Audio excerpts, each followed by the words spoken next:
welcome to Conversations. I'm your host, Mel McKay. Poetry gives us the power to tell our stories, express our feelings, and share our thoughts about the world around us. In Dublin, the city's poet laureate, James Morehead, is working to create more spaces in the community for spoken word to thrive. Thank you so much for being here, James. Oh, I'm so excited to be here, and thank you for putting the spotlight on poetry. It's wonderful. So for our audience that doesn't know, what is a poet laureate and what do you do? So poet laureate is typically a volunteer position for a city, although at the national or state level it's actually a paid position. Usually a term of 1 to 2 years that's renewable for several terms. I'm in my second term. It's a role that's about promoting literary arts in the community through all its forms in a public way, so that you get people engaged and excited about poetry, and you provide a safe space for poets in the community to come out of the poetry closet, if you will, and share what they've created.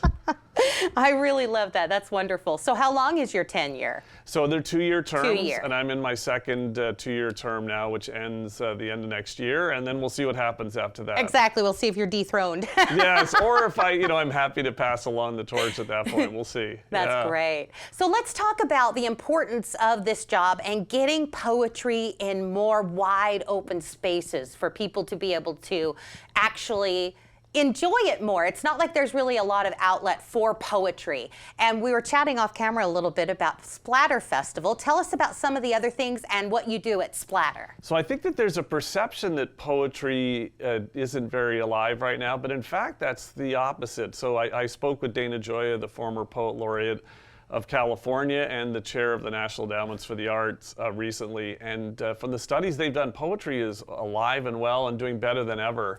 And I think that that poetry doesn't get the arena level attention, but there are thousands and thousands of open mics and poetry critique groups and different ways in which poetry is embedded in the community. And certainly Amanda Gorman, blew poetry wide open with her extraordinary extraordinary poem at the inauguration of President Biden. So I think that poetry is actually alive and well. Now, what a poet laureate does is provide more spaces, and especially safe spaces, for poets to share their poetry publicly for the first time. And one of those that's been very effective is Splatter, which I'll come back to in a second, but there's a monthly poetry and pizza event that I've done in collaboration with Pachi's Pizza in Dublin, where, on a Wednesday night when it's a little slow for them, I bring in a poetry audience, so good for them. And then I also give a space for 15 to 20 poets to share what they've created. On any given night, half the people who come to the open mic have never spoken at an open mic before. Wow. From the age of 8, one open mic, we had 8 to 80, so everything in between. Bravo. So poetry's alive and well. So in Splatter, which you mentioned, Yes. Splatter Festival is a multi-year festival that's been going on in Dublin with only a little break during the pandemic. The height of the pandemic, and for the last 3 years, this will be the third year, we've had a 45-minute Poets Take the Mic stage. So 8 poets, 45 minutes, 5-minute set each. One of them will be me as poet laureate. The other 7, there's an open call right now. So if you're interested Excellent. in potentially having 5 minutes, it's open to all of the East Bay poets, with a preference for Tri-Valley, and especially Dublin, of course, since that's where Splatter takes place. But if you're in the Tri-Valley or East Bay and you want 5 minutes at the mic at Splatter, you can apply for free now and see what happens. Where do they apply for that? So they can go to Viewless Wings. Okay. Viewless Wings is a website I run, viewlesswings.com. That's a line deep cut from Keats, if anyone goes and looks into it, of course.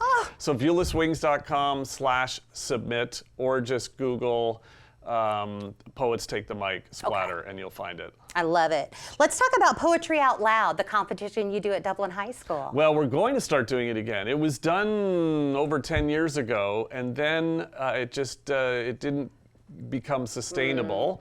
So I want to bring it back, and I'm coordinating with Dublin High School, and I'm with a teacher, and we're going to bring it back next winter. It happens every year. It's a poetry reciting competition for students, and it ladders up to the national level. So it's all across the country. So it's long overdue that Dublin High School and eventually Emerald High School, the new high school coming to Dublin, get poetry out loud. So that will come back next year. I'm really excited about that. And my goal will be to not have it happen once with a 10-year gap, but make it a sustainable effort.